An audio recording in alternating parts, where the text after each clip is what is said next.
numbers, the mutual funds are concerned, they say till January, for the last 19 months, the inflows in the domestic equity mutual funds have exceeded the inflows in the last 10 years. So they have been the savior, and the markets are banking on so-called the household savings to actually drive higher inflows into mutual funds, into equities.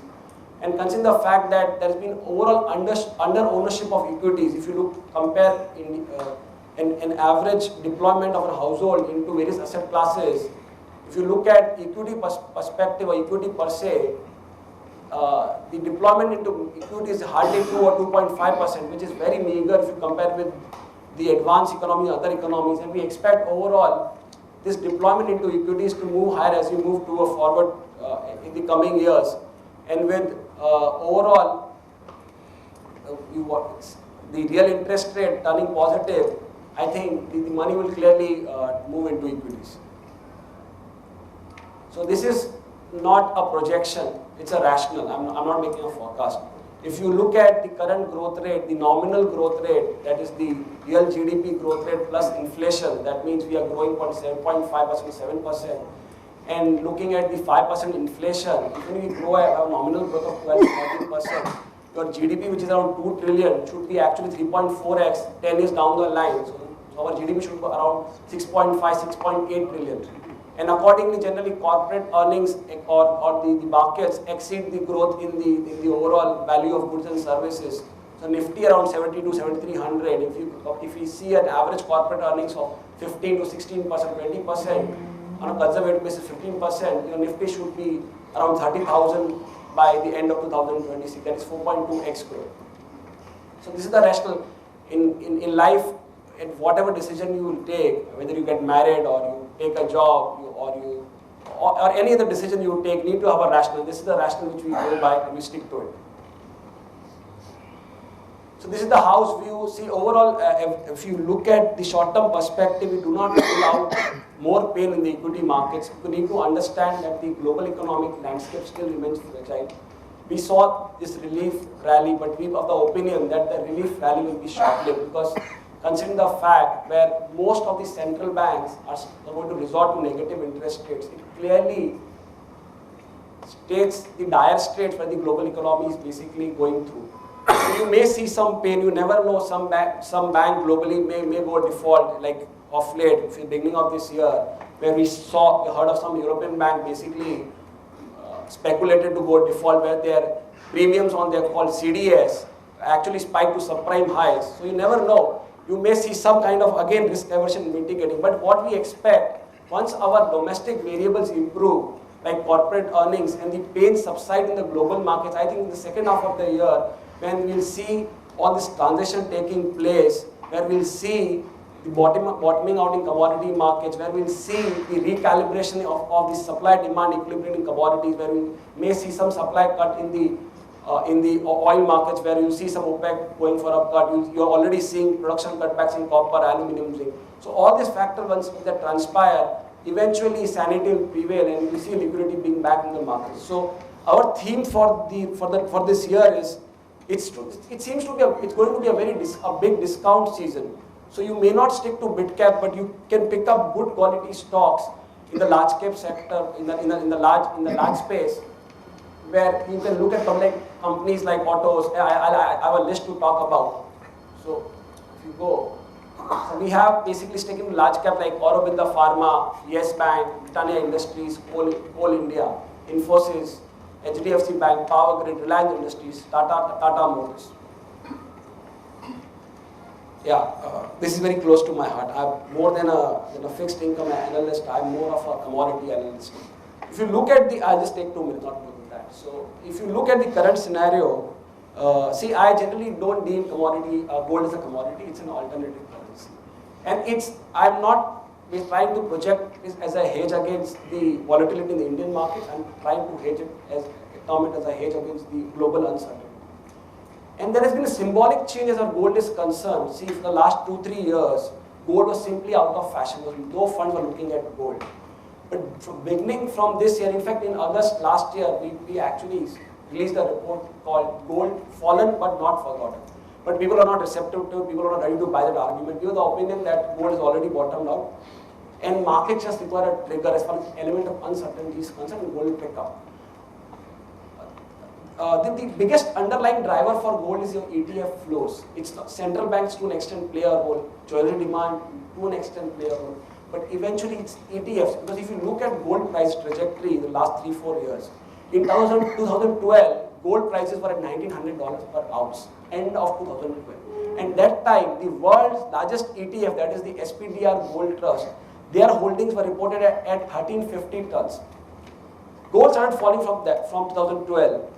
So eventually from $1,900 to $1,000 and by the end of 2015. And your SPDR Gold Trust holdings from 1350 tons, it moved as low as 630 tons. Beginning from January, where we saw turmoil in Chinese markets, its repercussions on the global markets, there has been healthy inflow of money into the ETFs. I'll give you an example. I'll give you a number.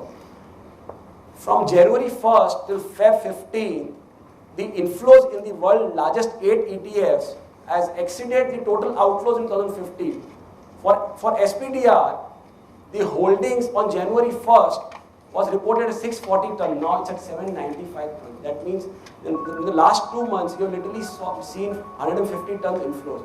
It clearly tells you that there's something brewing behind the picture, and you cannot rule out an element of uncertainty as you move forward. And as our projection says, we are expecting gold prices to hit a high of $1,400 per ounce before the end of June. So, as an alternative asset class, as a hedge against the global uncertainty, I would project this as an investment avenue to look for. That's it. Thank you very much.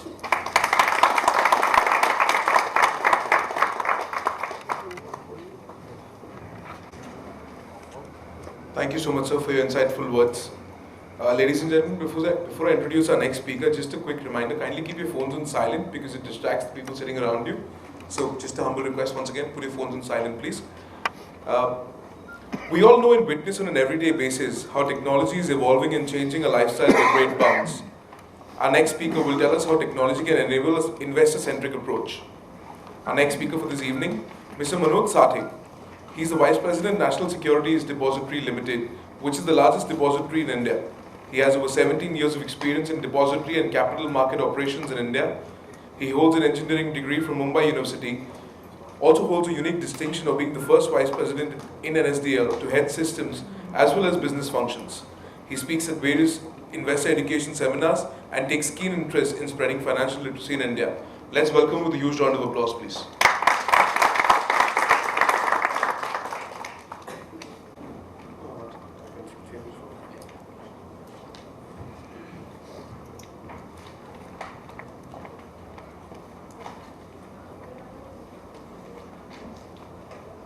नमस्कार. पुण्यात आल्यानंतर मराठी बोलल्याशिवाय मला राहत नाही. So I started my session with a namaskar. Anyway, I can speak English also. So I will continue for the sake of everybody here speaking in English. Today's topic that we have selected, after the first excellent session by Hitesh, you have come to know about what the economy is going to do and how Indian markets are likely to be the sweet spot, as he said, in the years to come. And I'm sure that all of you will be eager to reap the benefits that will come out of investing in equity markets. Now, to do that and to support such a huge amount of population that we have in India, it is important that we take help from technology. And without technology, today NSE, BSE, they are one of the largest exchanges in the world, and they handle millions of shares and millions of transactions every day, and most of these transactions are then settled to the depository. One of my earlier bosses used to say that a day will come when there will be only 3 things that will exist: a man, a machine, and a dog. Now, what he used to say that time was, even today these 3 things exist, but a lot of work is being done by man. Dogs are there on the road biting people and all. And then you have technology which is being again used by men which are there. what will happen in years to come is that in order to sustain or in order to support the huge amount of infrastructure is required in terms of technology, and what will happen is everything will be done by the machine. The dog will be there to guard the machine because we need to secure that particular machine. And then the question remains is what will be the man's work? The man will be required to feed the dog. So that's how the entire thing will be in years to come. And one of the things that we have started doing as the depository, largest depository in India, is that we have started using technology to the fullest. So that minimum number of efforts are required in terms of manpower, but maximum amount of work can be done from the machine. So I am going to touch up some of the aspects which will be beneficial for you as an investor and which are required to be known to all of you so that you can make use of the technology products that are available from NSDL for all of you. Let me give you a little background about NSDL, the organization that I represent. We are the largest depository today in India, and we started our operations in November 1996, so it's almost 20 years of operations now. And when we were started by IDBI, UTI and NSE. They are the promoters, and over a period of time, all the major banks, be it foreign, be it Indian, be it PSU, all the banks have taken stake in NSDL. These are some of the facts and figures of NSDL. The number of total active accounts that we have, when you say active Demat accounts, in terms of those who have opened accounts and their accounts are still active, there are shares in that, there may not be shares in that, but they still hold their account in the depository. So we have about 1.44 crore Demat account holders with us. Now this number may seem to be very big or very large in terms of size, but if you look at the population of India, whatever Hitesh was saying some time back, still not many investors are investing in capital markets in India. So although 1.44 crore number is very huge, and if you add CDSL number to it, it will go to about maybe more than 2 crores, in fact 2.44 crore, but still that number compared to 132 crore population is very small. So it's important that we have to create more and more awareness amongst the society members to make sure that everybody opens a Demat account and starts investing in equity and in capital markets. It can start with mutual fund also, but it is important that all the investors which are there in India, they have to start investing in equity markets. Now I am sure majority of you over here would already have a Demat account. But it doesn't mean that if I have a Demat account, my work ends there and whatever Mr. Sate is saying is of no use to me. Actually, your work begins from here. When you are going to grow or you are going to grow your own money, it's important that you should help the younger generation, your neighbors or the people around you and help in spreading the financial literacy. Although all the intermediaries are doing a lot of work in terms of going out to people and telling them about what all things are there on offer in terms of technology changes, in terms of product offerings. But it's important that each one of you actually takes this particular thing forward and make sure that you inform your near and dear ones, your family members to open a Demat account, start investing in equity markets. The number of companies that are available in India today, in NSDL today, is 15,437. We provide our services through 26,187 service centers. We are covering 1,934 cities and towns. We have about 272 depository participants. And the custody value of the holdings in NSDL is 109 lakh crores. Now this is a huge figure per se, because if you look at our GDP will be somewhere in the range of 120 lakh crores. Whereas the custody value of all the assets held in NSDL is 109 lakh crores, which is a huge number in itself. This number is more than the GDP of almost 180 nations in the world. So if you look at it, actually we can go and buy any of these 180 nations with the wealth which is there in the depository, and that's the power of we as a nation. Because with only about, if you add the CDSL numbers, so it will be about, it will cross the GDP. And if you look at only 1 point or 2.4 crore investors are holding assets worth more than 120 lakh crore, which is 1.8 trillion US dollars. What will happen if more and more investors start investing in Indian market? It will become vibrant. It will become more and more. The economies are going to grow up, and that's why Hitesh number, what he said shown sometime back, seems to be reasonable and seems to be achievable.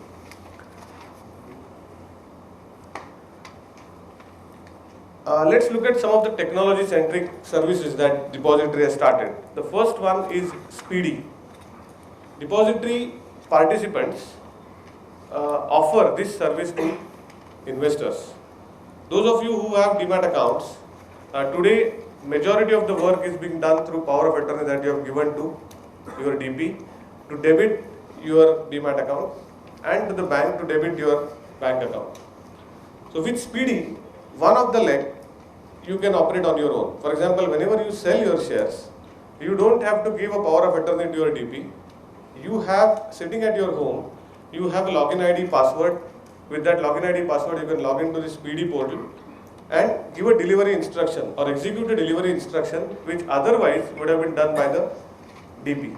So this is a very simple tool, and over internet you can use this particular feature called Speedy. If you want to subscribe to the Speedy, you have to contact your depository participant and tell them that you would like to use this particular feature. So the risk which you today carry because of the power of attorney which is there that you have given to your DP is reduced.